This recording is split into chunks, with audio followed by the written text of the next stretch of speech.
Ever feel like technology's moving so fast? It's like we're handing our kids a stone tablet and chisel when they ask for homework help. Right. Okay, maybe not quite that drastic, but between AI tutors and this job market they're headed for, Oh, tell me about it. the future feels pretty undefined. You're definitely not alone in wanting to prep them for it, though. That's actually why we're diving into Building Strong Minds today, a guide by Digital Darwin. Okay. You specifically requested this one. Yeah. They promise like a roadmap to raising kids who don't just survive this whole AI wave, but like thrive. Right. Which honestly sounds awesome in theory. But how do we actually translate thrive into like tangible skills? Exactly. And how do we make sure those are even the right skills when we don't even know what jobs will exist in 10 years? You know, it's interesting. The book makes this point.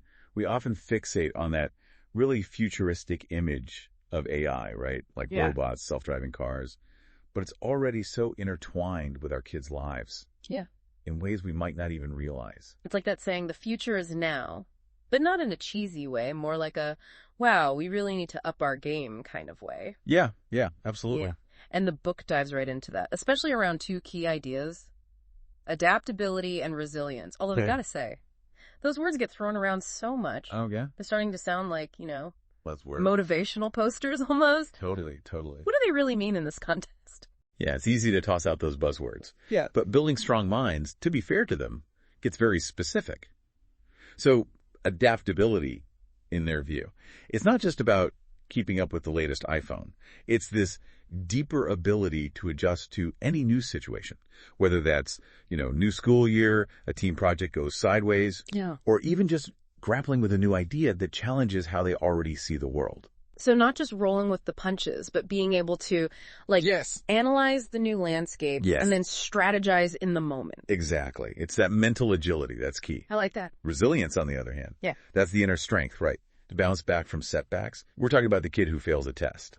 But instead it's just, crumbling. Right. They take a second, they analyze what went wrong, maybe ask for help, and then they try again with even more determination. Makes you think about those kids who, the Wi-Fi goes down and it's meltdown mode versus those who are just okay, book time. Exactly. Or even bigger picture, kids who can navigate family moves, parents changing jobs. Yeah. Those are massive life changes that demand a lot of resilience. Totally. Okay, so we've got the what, right? Adaptability, resilience. But this book really argues that these qualities are extra critical now because of AI. It's not just some abstract future problem. Right? Oh, absolutely not. Chapter 2 really dug into this for me, I've got to say. Take education, for example. We always hear about robots replacing teachers. But the book's point is that AI is already personalizing education in ways that are, honestly, kind of profound. Okay, how so? Well, imagine a classroom where every single student's lessons are tailored to their strengths and weaknesses, and they're adapting in real time as they're learning. It's kind of mind-blowing, but also makes me wonder, does that much personalization risk creating these little echo chambers? Right. Where kids only learn what the algorithm thinks they're good at, 100%. That's the $1 million talk. Right. And the book acknowledges that. To their credit, it's not about AI replacing educators. It's about giving them new tools, really powerful ones. Yeah. But that human guidance, still crucial, I think, to make sure there's that well-rounded education. Yeah, exposing them to different viewpoints and all that. Exactly. Pushing them beyond just what the data says. Right. So more like AI as the sidekick, not the superhero of education. Love that. Yeah. And this ties into... And this is another area where it's already happening, actually. Okay. Entertainment. Yeah. We think about screen time, right? Yeah. This is passive thing. Yeah, just zoning out. But AI-powered games and toys, they can be so engaging and honestly educational. They adapt to the child's skill level as they're playing. It keeps them motivated, Okay. Learning through play. So it's kind of sneaking it in there. Exactly. I can see that. My niece is obsessed with this one coding game. Yeah. And it levels up as she goes. Okay. So she's never bored. Right. But she's also yeah, she's learning. Low-key learning all this stuff without even realizing. Totally. But here's the real, I think. Yeah. This is what keeps people up at night. The future of work.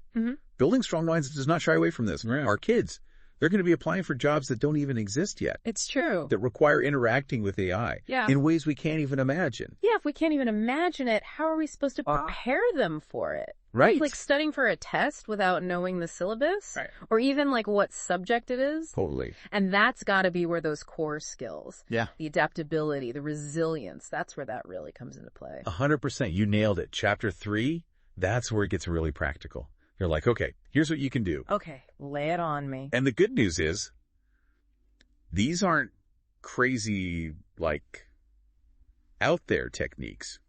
It's about integrating the principles into daily life. Okay, yeah, what are some of the strategies they recommend? One that really resonated with me, encouraging independence. Okay.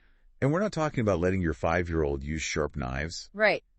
but giving them age-appropriate choices, Yeah. little responsibilities. So like letting them pick their outfit, even if it's a disaster. Yes, exactly. Okay. Or like a small chore they can be in charge of. Yeah. These little acts of autonomy. Yeah. It builds so much confidence, Right. It's that I can handle this attitude, Yeah. which is so essential for resilience. Oh, yeah. Because let's be real, life is going to throw curveballs. Oh, yeah. We can't protect them from every disappointment, It's true. but we can equip them with the tools to navigate it all effectively. Totally. It's like that saying, prepare the child for the road, not the road for the child. Yes, exactly. But it's one thing to say that. It's another to actually, like, I There know, is. right? Put it into practice. what are some ways we can foster that inner strength? So another one they talk about is teaching coping skills, Yeah. which is so key because it's not enough to be like, calm down Wait. when they're upset, Don't be sad. Right, exactly. Like that's not helpful. We need to give them actual tools to manage those big feelings. Right. Like instead of don't be sad, it's more about Exactly, yeah. giving them the tools to actually process it. Yes, practical strategies. Okay. So whether that's, taking a break when it's all too much, talking it out with someone they trust, or even just like Yeah. knowing it's okay to feel those feelings, Yeah, to actually feel them instead Yeah. of bottling it all up. because that never works. Never ends well. And this actually connects to another strategy from the book, which is this idea of fostering a positive self-image. Okay. And again, not talking about empty praise here, Yeah. or, raising a generation of narcissists. Right. But it's about emphasizing effort over outcome. Okay. So instead of saying, oh, you're such a great artist, it's more like, wow, you put so much thought into this drawing. I love all the details you added. Yeah, so it's focusing on the work they put in, Yes. not just the end result. Exactly. It's about praising the process, Yeah. the dedication, the resilience they showed, even if, like, the final product wasn't perfect. It's so true. It reminds me of this, like, massive Lego spaceship I built as a kid, spent weeks on it. It was so detailed. And then, like, one wrong move. Oh, The whole thing crumbled. No. Thousands of pieces. I was devastated. Oh, I bet. But my parents, they sat down with me and we slowly started rebuilding it together.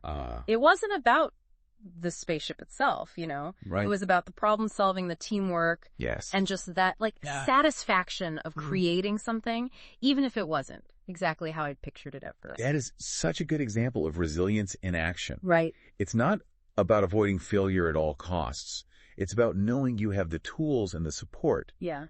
to navigate those bumps in the road Oh, and come out stronger because of them. 100% so. We've covered resilience pretty in depth here. What about adaptability? Okay. How do we help kids, like, embrace change? Not just, Right, not just endure it. Yeah, exactly. Well, the book emphasizes that adaptability is active, right? It's a process. Yeah. And it starts with something kids are already amazing at.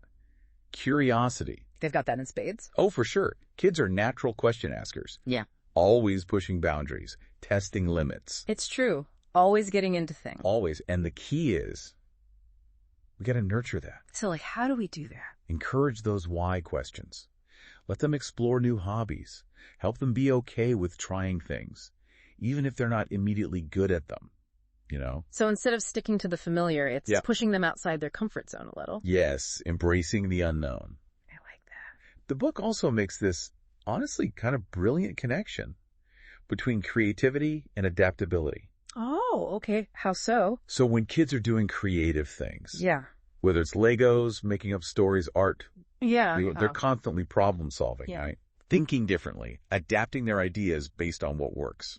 So it's like those activities are low-key building Exactly. Those adaptability muscles. Yes, those mental muscles that we need Right. to deal with change and uncertainty later on. It's like sneaking in the veggies. Yes, 100%. You don't even know. Exactly. And last but not least, the book talks about open-mindedness. Oh, this is huge. Okay, tell me more. Expose your kids to different viewpoints, cultures, ways of life, even if those perspectives are different from your own. It's about, like, expanding their world, right? Yes, exactly. Help them understand there isn't always one right answer.